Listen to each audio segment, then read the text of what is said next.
자비로운 아버지 하나님, 이 아름다운 안식일 아침 저희가 주님을 예배하러 모였사오니 이곳에 강림하셔서 저희의 기도와 찬양과 경배를 받아 주시옵소서.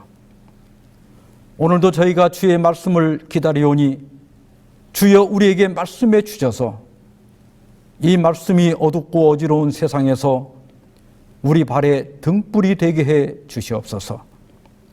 이제 저희가 예배를 시작하오니 모든 순서를 통하여 오직 아버지 홀로 영광받아 주시옵시기를 예수 그리스도의 이름으로 기원하옵나이다.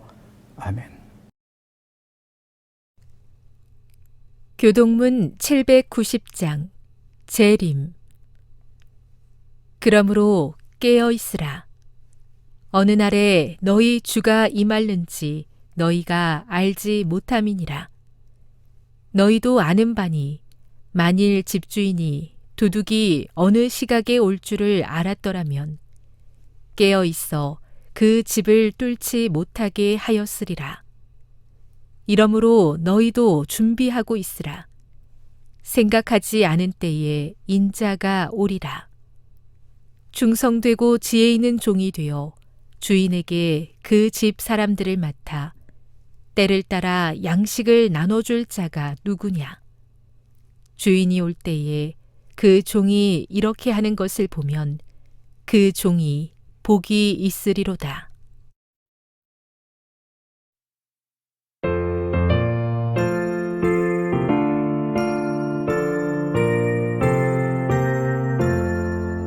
찬송 드리세 전능하신 주께 날 위하여 독생 성자 주셨네. 구세주께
날 인도하소서.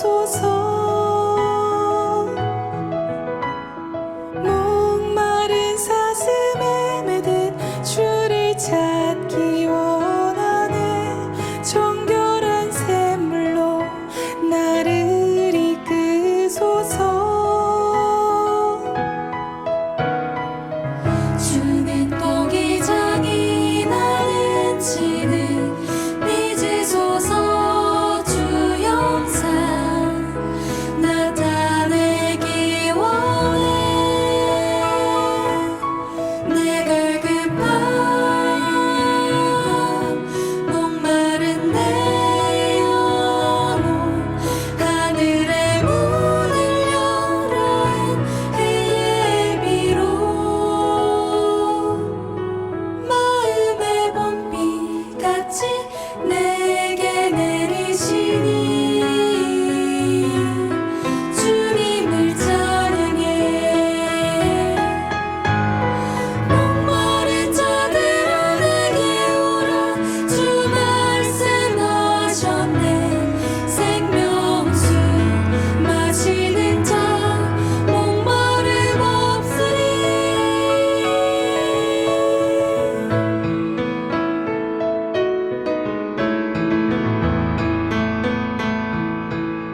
내 갈급한 목마른 내 영혼 하늘의 문을 열어 해의 비로 마음의 봄비같이 내려주시니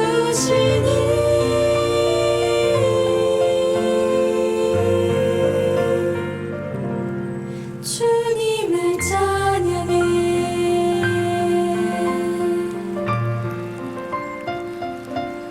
주님을 찬양합니다.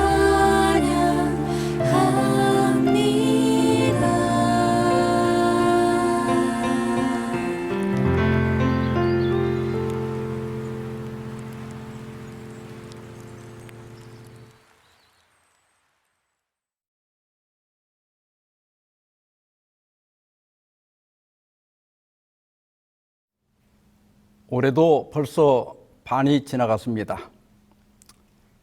옛부터 세월은 유수와 같다 했습니다. 늙어가는 것으로 따지면 빠른 세월이 야속합니다. 그러나 예수님의 재림이 그만큼 가까워졌다고 생각하면 다소 위로가 되리라고 생각합니다. 이번 제3기에는 진리의 말씀을 옳게 분별하라, 이런 주제로 말씀을 드리고자 합니다. 디모데후서 2장 15절에 너는 진리의 말씀을 옳게 분별하며 부끄러울 것이 없는 일꾼으로 인정된 자로 자신을 하나님 앞에 드리기를 힘쓰라고 하였습니다. 성경을 읽다 보면 이해하기가 어려운 부분들이 있습니다. 또 사도 베드로는 성경을 억지로 풀다가 멸망에 이를 수 있다고 경고했습니다. 그래서 이번 기회는 신약 성경에서 난해 성경절 몇 절을 선택해서 함께 연구해 보고자 합니다. 오늘은 첫 번째 시간으로 예수님도 재림이를 모르는가, 이런 제목으로 말씀을 드리고자 합니다. 하나님의 말씀 마태복음 24장 36절입니다. 그러나 그날과 그때는 아무도 모르나니 하늘의 천사들도 아들도 모르고 오직 아버지만 아시느니라. 지난 1992년 담일 선교회의 휴거 대소동을 기억하십니까? 그 당시는 1991년에 걸프전쟁이 벌어졌고 노스트라다무스의 1999년 지구 종말론이 널리 퍼져 있었습니다.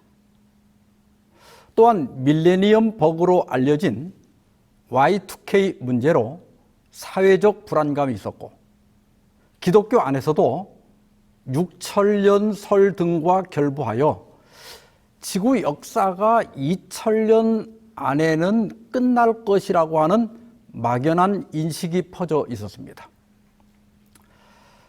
사실 휴거라고 하는 개념은 한국 개신교계의 낯선 개념이었습니다.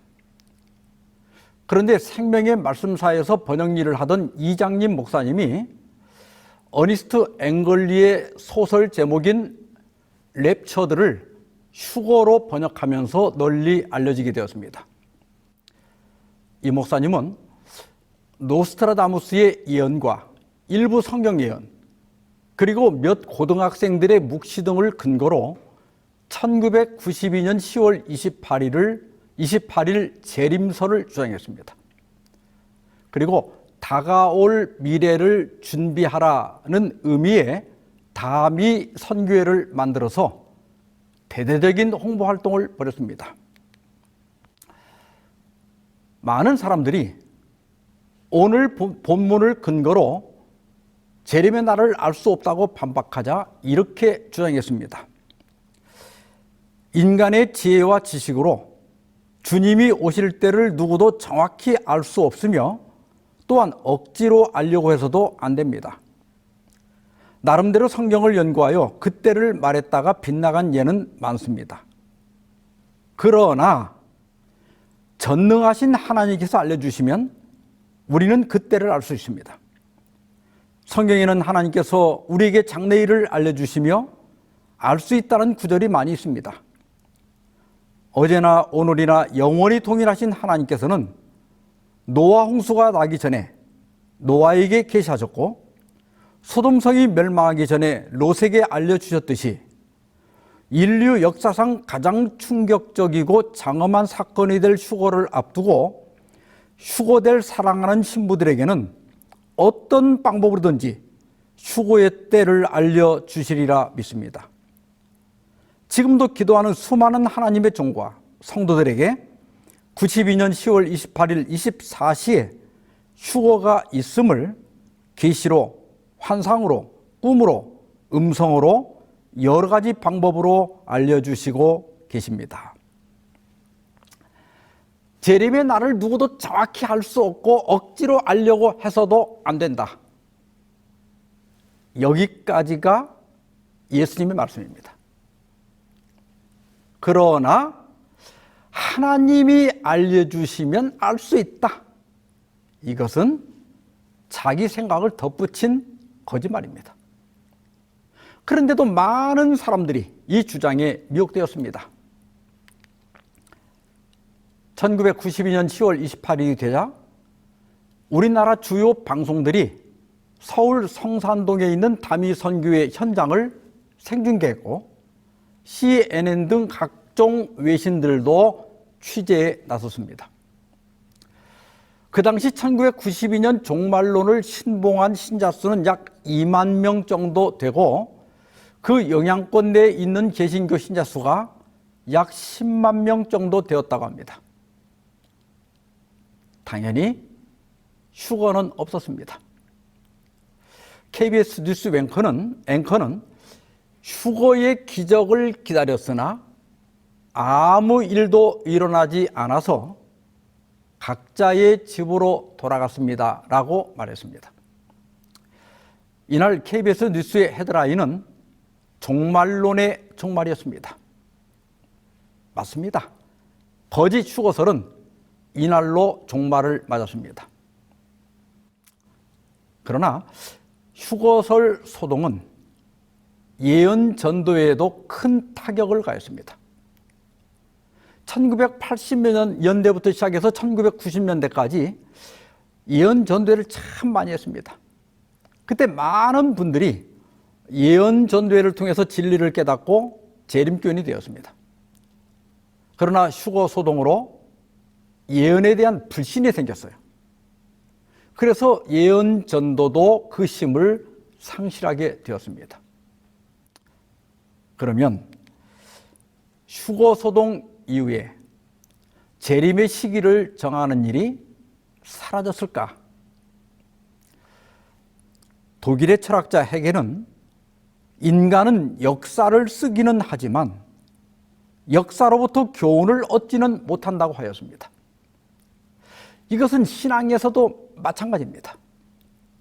1992년 이후에 1998년설, 2002년설, 2008년설, 2013년에서 2016년설, 그리고 지금도 어디선가 재림의 날을 은근히 자기만 아는 비밀처럼 가르치는 사람들이 있습니다.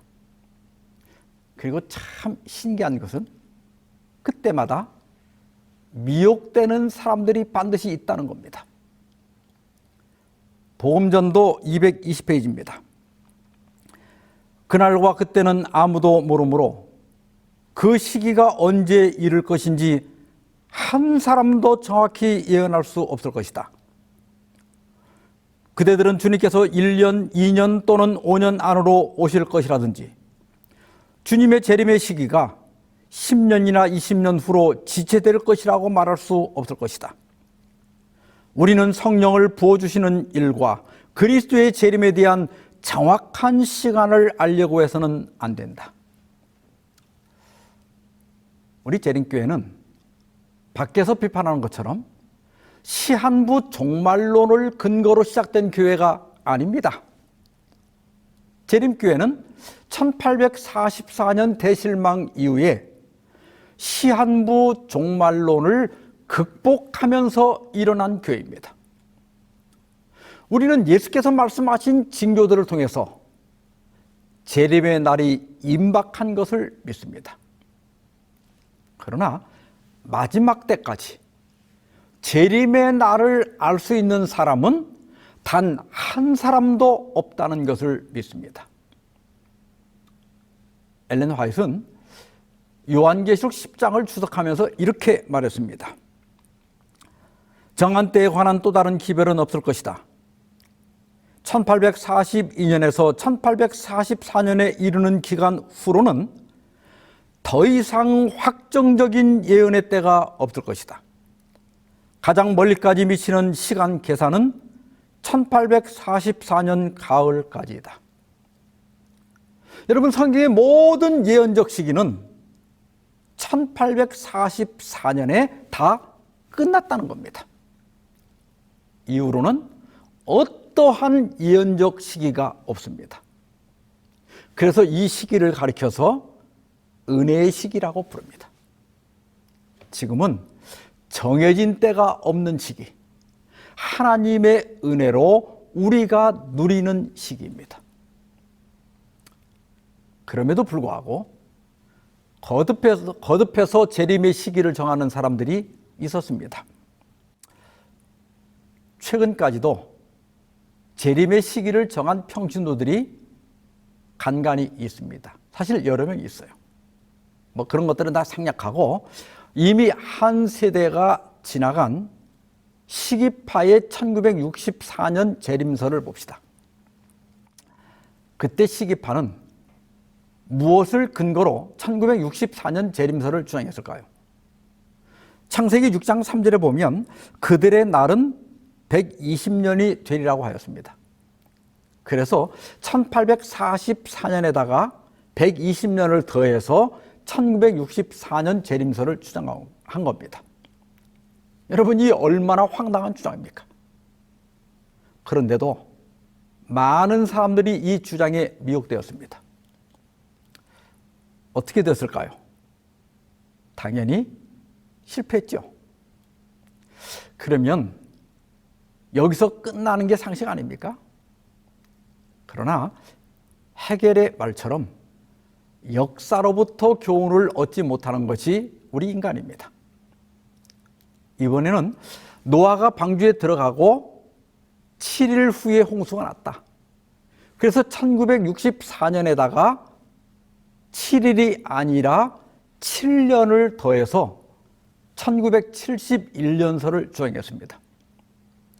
1844년에 아무 근거도 없이 120년을 더한 것도 문제지만 120년은 문자적 적용을 하고 7일은 연일 원칙을 적용한 것은 성경 해석에 있어서 일관성의 원칙에 어긋나는 겁니다. 결국 어떻게 되었습니까? 또 실패했죠. 교회증언 사권 307페이지입니다. 재림교인이라고 자칭하는 많은 사람들이 시간을 정하는 사람이었다. 거듭 그리스도께서 오실 시간을 정했으나 그 결과는 계속 실패였다. 우리 주께서 오실 명확한 시간은 사람이 알 수 없다고 선언되었다. 구원의 후사를 위해 봉사하는 천사들조차도 그날과 시간을 알지 못한다.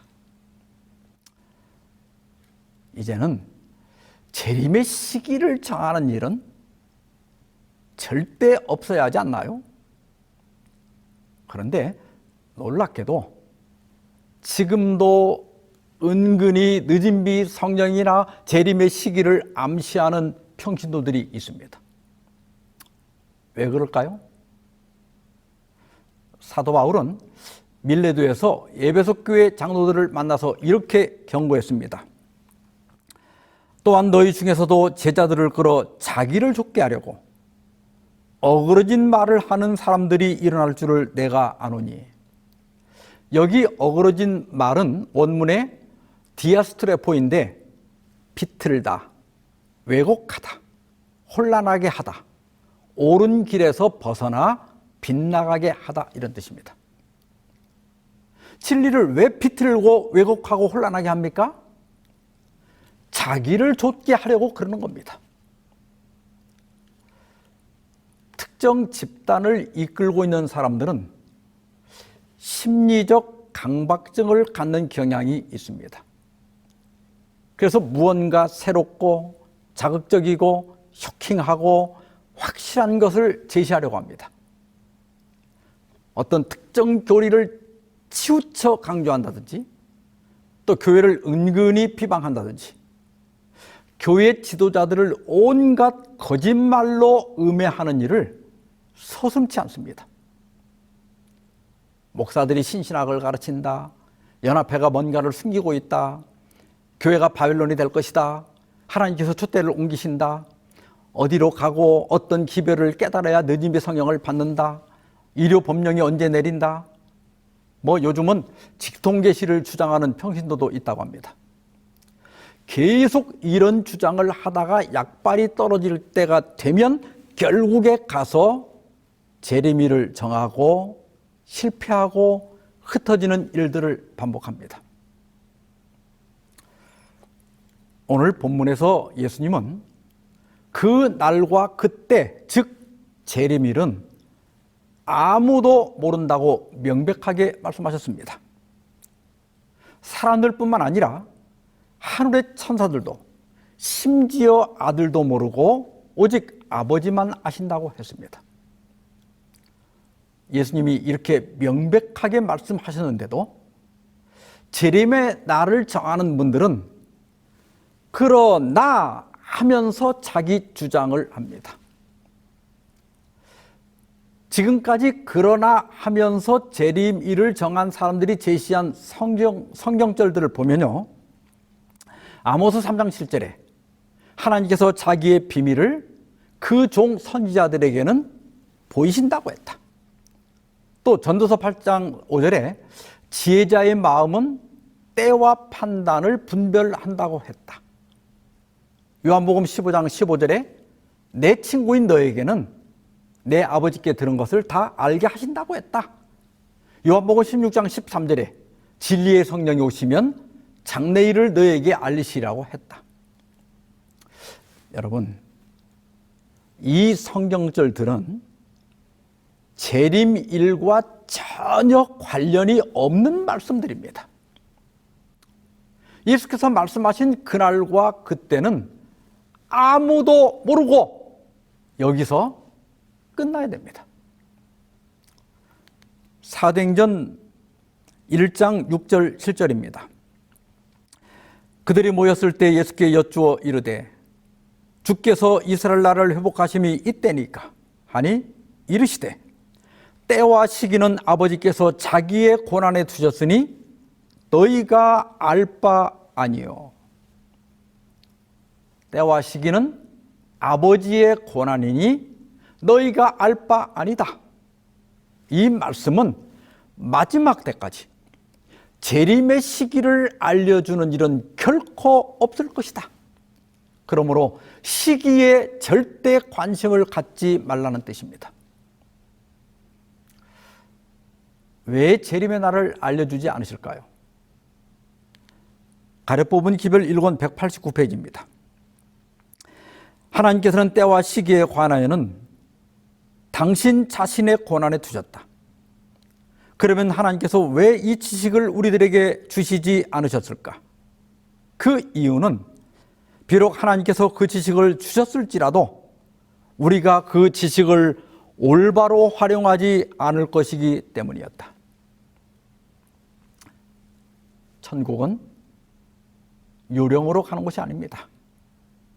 만일 천국을 요령으로 간다면 거기가 진정한 천국이 되겠습니까? 아마 여기나 별다를 바가 없게 될 겁니다. 하나님께서 재림의 날을 알려주시지 않는 것은 기회주의자들을 걸러내기 위한 안전장치라고 할 수 있습니다.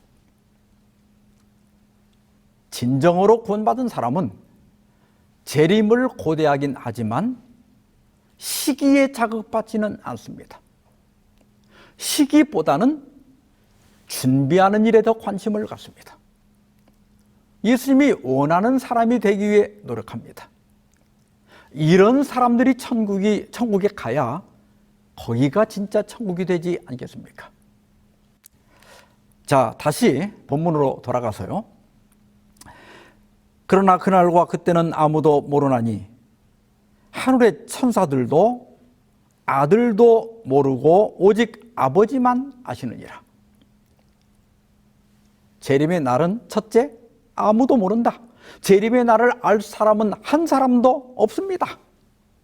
그리고 하늘의 천사들도 모른다고 했습니다. 심지어는 예수님도 모른다. 오직 아버지만 아시느니라.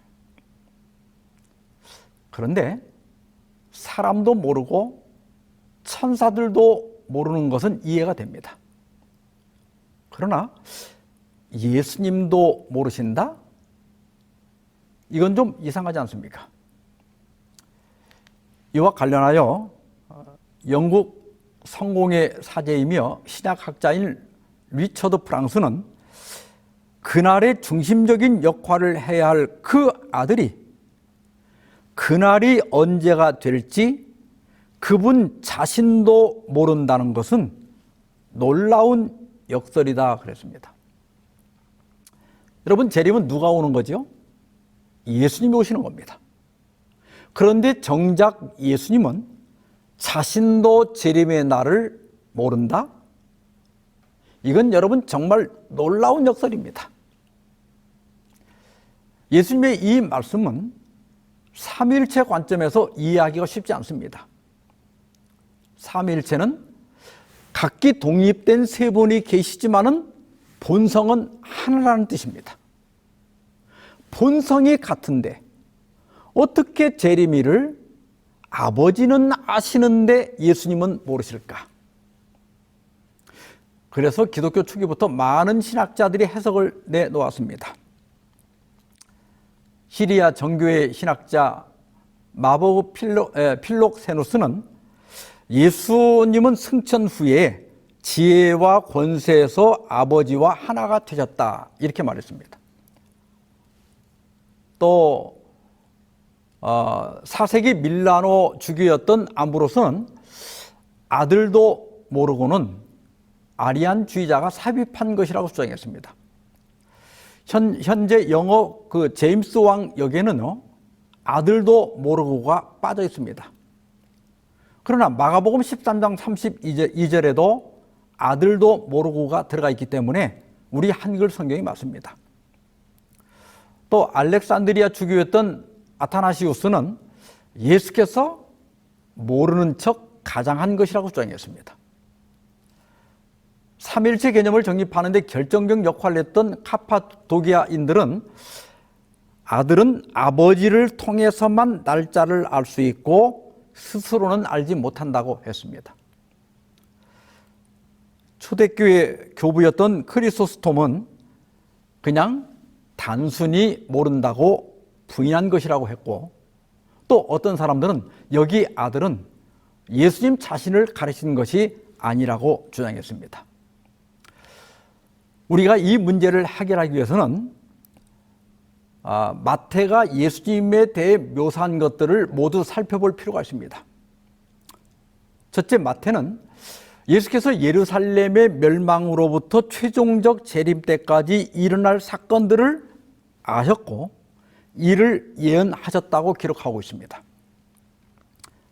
둘째로 마태는 예수님은 주이시고 죄를 용서하시고 선지자를 보내신다. 그리고 그분은 삼위일체 하나님이시다, 이렇게 말했습니다. 셋째로 마태는 예수님의 인성과 관련하여 예수님은 배고프셨고 또 시험을 받고 실망하셨고 슬퍼하셨고 마침내 죽으셨다고 기록하고 있습니다. 그러면서 마태는 성육신하신 예수님은 뚜렷한 한계가 있었다고 말합니다.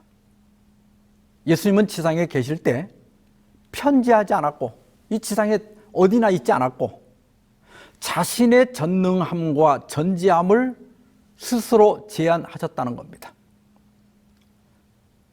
이에 대해서 본교의 성경 주석은 이렇게 설명하고 있습니다. 주석가들은 일반적으로 이 구절을 지상에서 한 인간으로서 그리스도께서 자원하여 자신의 지식과 능력을 인간 능력의 한계에 국한시켰으며 이렇게 한 것은 그분의 완전한 생애가 우리에게 어떻게 살아야 하는지에 대한 모본이 되도록 하기 위함이었으며 그분이 받았던 것과 동일한 하나님의 지도와 도움을 받아 그분의 봉사가 우리의 본보기가 되도록 하기 위함이었다고 이해한다.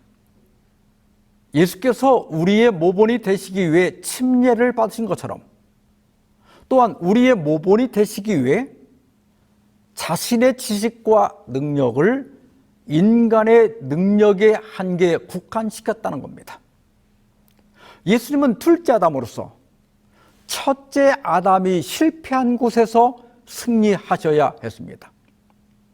그래서 신인이신 예수님은 신성을 사용하지 않고 오직 100% 인간만으로 오직 성령의 도움으로 죄에서 승리하심으로 우리의 모본이 되셔야 했습니다. 빌립보 2장 6절 7절입니다. 그는 근본 하나님의 본체시나 하나님과 동등됨을 취할 것으로 여기지 아니하시고 오히려 자기를 비어 종의 형체를 가져 사람들과 같이 되었고, 예수께서 자기를 비웠다는 것은 그 앞에 말한 하나님의 본체와 하나님과 동등됨을 비웠다는 뜻입니다. 예수님은 하나님과 본질이 같았고 동등한 분이셨습니다. 그러나 성육신 하실 때 이 모든 것을 비우셨다. 이것은 신적 능력을 스스로 제한하셨다는 뜻입니다. 인간이 되신 예수님은 그날과 그때에 대해 스스로 지식과 능력을 제한하심으로 우리와 똑같이 모르는 상태에 계셨습니다. 물론 부활 후 신성을 회복하셨을 때는 당연히 재림일을 알고 계실 겁니다. 따라서 사람 중에 재림의 날을 미리 알 수 있는 사람은 단 한 사람도 없다는 것이 예수님의 가르침입니다. 우리의 유익을 위해 재림의 날을 영원히 봉인하셨다면 그러면 우리는 무엇을 해야 합니까? 재림의 날을 알아내려 하는 것은 어리석은 겁니다. 왜냐하면 하나님이 봉하신 것을 우리가 절대 알아낼 수가 없기 때문입니다. 재림일을 알려주지 않는다고 해서 우리가 그리스도의 재림에 무관심한 것은 주님의 뜻이 아닙니다. 예수님은 우리가 해야 할 두 가지를 말씀해 주셨습니다. 첫째는 마태복음 24장 32절로 34절입니다. 무화과 나무의 비유를 배우라. 그 가지가 연하여지고 잎사귀를 내면 여름이 가까운 줄을 아나니 이와 같이 너희도 이 모든 일을 보거든 인자가 가까이 곧 문 앞에 이른 줄 알라. 내가 진실로 너희에게 말하노니 이 세대가 지나가기 전에 이 일이 다 일어나리라. 재림의 날은 분명히 봉인되었습니다. 그러나 하나님께서는 우리가 깜깜무소식 상태로 우리를 방치하지는 않으셨습니다. 재림의 징조를 알려주신 거죠. 우리는 재림의 징조들을 통해서 재림의 날이 가까운 것을 충분히 알 수 있습니다. 둘째로, 재림의 날이 가까운 것을 알 때, 그러면 우리가 무엇을 해야 할까? 이와 관련해서 예수께서 말씀하신 세 가지 주제가 있습니다. 첫째는 마태복음 24장 4절에 주의하라입니다. 뭘 주의합니까? 사람의 미혹을 받지 않도록 주의하라는 겁니다. 종말의 징조가 나타나면 사람들의 심리가 불안해집니다. 그때마다 틀림없이 사람의 미혹이 나타납니다. 그리고 그런 미혹에 넘어가는 사람이 꼭 있습니다. 누가 그런 미혹에 넘어갈까요? 첫째는 성향적으로 그런 특별한 기별을 좋아하는 사람들이 있습니다. 목사님들의 설교에 불만이 많은 분들은 조심해야 됩니다. 집에서 어머니가 해주는 밥이 외식하는 것보다 맛은 없을지 몰라도 그게 건강에는 좋은 겁니다. 둘째는 재림신앙의 기초가 연약한 사람들입니다. 모르니까 넘어가는 거예요. 그래서 신앙의 기초를 든든히 해야 됩니다. 설교를 듣는 것으로 그치지 말고 스스로 성경을 연구하고 예언신을 읽어야 됩니다. 두 번째 주제는 42절에 깨어있으라는 겁니다. 왜 깨어있어야 합니까? 어느 날에 너희 주가 임할는지 너희가 알지 못함이니라. 세 번째 주제는 44절에 준비하고 있으라는 겁니다. 왜 준비됩니까? 두 번째 주제와 같이 생각지 않은 때에 인자가 올 것이기 때문입니다. 깨어 있어라. 준비하고 있어라. 이것은 늘 재림을 염두에 두고 준비하며 살라는 말씀입니다. 그런데 재림과 관련하여 좀 헷갈리는 말씀이 있어요. 어디서는 속히 오신다고 말씀하셨고 다른 곳에서는 더디 오신다고 말씀했습니다. 이 말씀을 우리 개념으로 이해하면 안 됩니다. 속히 오리라 하는 것은 하나님께서 정한 시간에 반드시 오신다는 뜻이고, 더디 오신다는 것은 기다리는 인간적 관점을 의미하는 겁니다. 기다리는 우리 입장에서 볼 때 더디 오시는 것이지 하나님 관점에서는 전혀 더딘 것이 아닙니다. 그래서 베드로는 죽게는 하루가 천년 같고 천년이 하루 같다고 말한 겁니다. 재림 신자들은 기다리는 사람들입니다. 재림 신자들은 임박한 죽음 앞에서도 여전히 기다리는 사람들입니다. 무엇을 기다립니까? 예수님의 재림을 기다립니다. 그러므로 우리는 기다리는 일에 실패하면 안 됩니다. 예전에 제 딸이 결혼 정년기가 되었을 때 제가 말했습니다. 남자를 만날 때 다른 것 보지 말고 신앙과 성격만 봐라.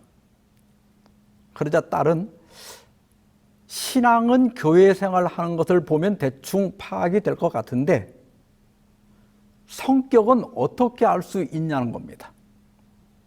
그래서 제가 기다리게 해보라고 했습니다. 기다릴 때 그 사람 성격이 나온다. 제 딸이 이 비법을 썼는지는 모르지만 그것은 사실입니다. 진주교회 김기덕 목사님이 모 지방신문에 기고한 기다림의 미학에 이런 글이 있습니다. 진정한 사랑은 반드시 기다림으로 나타난다. 왜 그럴까를 생각해 보면 기다림은 상대를 향한 사랑에서 비롯되기 때문이다. 나의 시간보다 상대방의 시간과 마음을 맞출 때 비로소 기다림의 미학이 생기게 된다. 내가 누군가를 기다리는 그 시간만큼은 내가 중심이 아니라 그가 중심이 되는 것이다. 그것이 사랑의 모습이기도 하고 믿음의 모습이기도 하고 배려이기도 하다. 기다림을 영감적으로 잘 정의한 글이라고 생각합니다. 재림의 시기를 정하는 사람들은 재림을 내 시간, 내가 원하는 시간에 맞춘 겁니다. 그래서 조급해지고 과열된 열광주의에 빠지게 됩니다. 건강한 재림 신자들은 내 시간이 아니라 주님의 시간에 마음을 맞추는 사람들입니다. 저는 언제라도 좋습니다. 주님이 원하는 시간에 가장 적절한 시간에 오십시오. 이것이 진짜 예수님을 믿는 것이고 진짜 사랑하는 겁니다. 그래서 주님이 더디우셔도 초조해하지 않습니다. 그렇다고 나태해지지도 않습니다. 왜요? 사랑하는 분을 기다리는 것인가요?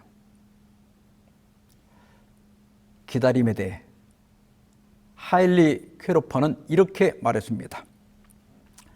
기다림은 바로 우리가 하나님을 정말로 사랑하고 믿는다는 것에 대한 증거이다.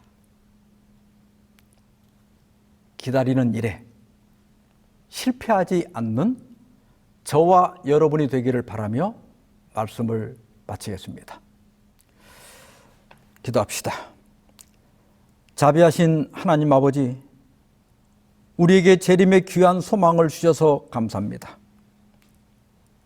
주께서 말씀하신 재림의 징조들이 현저하게 나타나는 이때 우리가 깨어 주의 오심을 준비하게 하시고 특별히 기다리는 일에 실패하지 않게 하여 주시옵소서.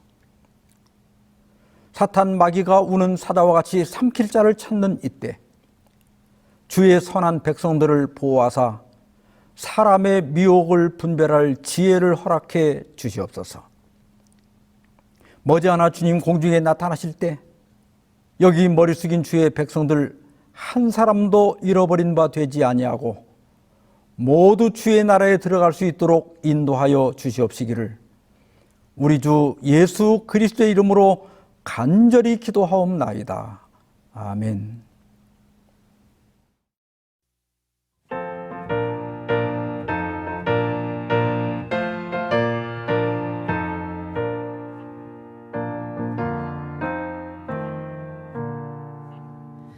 내 구주 예수 어느 때에 오실까 혹동이 뜨고 아침해가 떠올라 빛날 햇살이 어둠군을 헤칠 때 영광 중에 오실까 오 주여 얼마나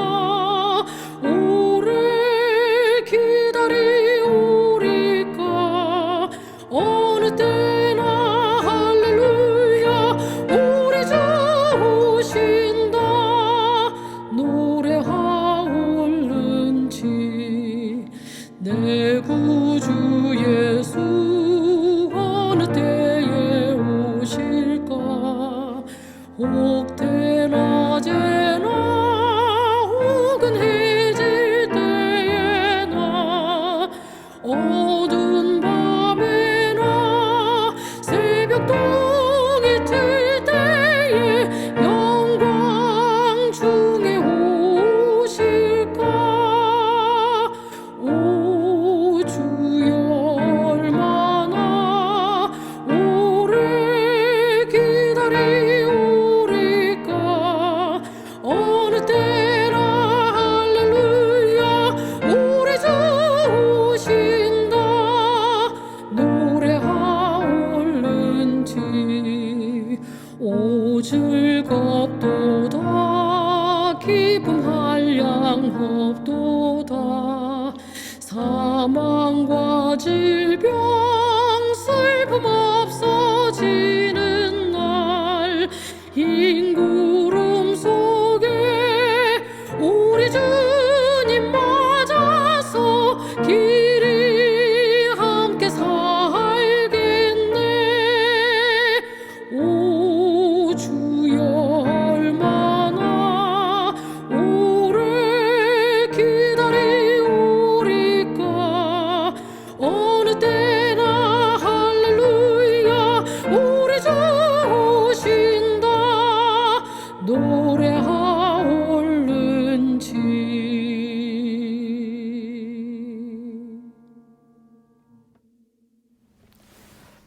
이제는 하나님 아버지의 크크신 사랑과 예수 그리스도의 은혜와 성령의 감동 감하심이 주님 나타나는 그날까지 너희와 함께 있을지어다. 아멘.